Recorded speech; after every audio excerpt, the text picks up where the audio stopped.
Sir, ಈ ಮೈಸೂರು ನಗರಾಭಿವೃದ್ಧಿ ಪ್ರಾಧಿಕಾರ ನಡೆದಿರತಕ್ಕಂಥ ಅಕ್ರಮ ವ್ಯವಹಾರಗಳ ಬಗ್ಗೆ ನಾನೇನು ದೂರು ದಾಖಲು ಮಾಡಿದ್ದೀನಿ.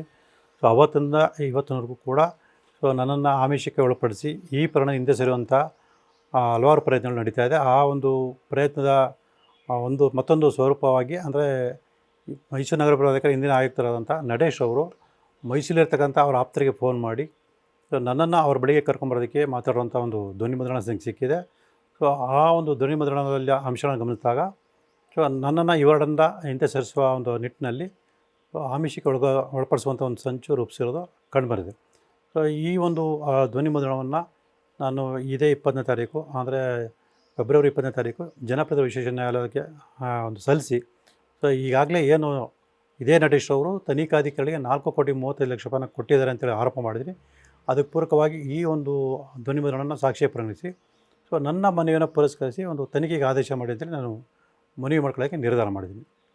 ಸರ್, ಈ ಏನು ಮೂಡಾ ಪ್ರಕರಣದಲ್ಲಿ ಸಾವಿರಾರು ಕೋಟಿ ರೂಪಾಯಿ ಅಕ್ರಮ ನಡೆದಿದೆ ಅಂತೇಳಿ ನಾನು ಈಗಾಗಲೇ ಆರೋಪ ಮಾಡಿದ್ದೀನಿ. ಸೊ ಅದರಲ್ಲಿ ಕೆಲವೊಂದಷ್ಟು ಕೋಟಿಗಳನ್ನ ವಿನಿಯೋಗಿಸಿ ತಮ್ಮ ಒಂದು ಶಿಕ್ಷಣ ತಪ್ಪಿಸ್ಕೊಳ್ಳುವಂಥ ಪ್ರಯತ್ನವನ್ನು ಆರೋಪಿಗಳು ನಿರಂತರ ಮಾಡ್ತಾಯಿದ್ದಾರೆ. ಸೊ ಅದು ಮುಂದುವರೆದಿದೆ.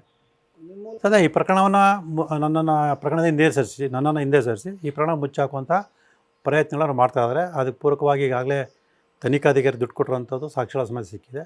ಸೊ ನನ್ನನ್ನು ಕೂಡ ಆಮಿಷಕ್ಕೆ ಒಳಪಡಿಸುವಂಥ ಪ್ರಯತ್ನ ನಡೆಯೋದಕ್ಕೆ ಸಾಕ್ಷ್ಯಗಳು ಸಿಕ್ಕಿದೆ.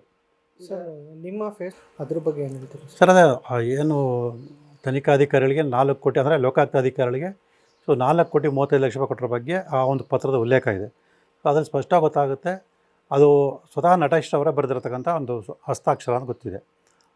ಅದರಿಂದ ಈ ಒಂದು ಆರೋಪ ಏನಿದೆ ಅಂದರೆ ತನಿಖಾದಲ್ಲಿ ಲಂಚ ಕೊಟ್ಟಿದ್ರೆ ಅನ್ನೋದಕ್ಕೆ ಅದು ಪೂರಕ ಒಂದು ಸಾಕ್ಷಿಯಾಗಿದೆ.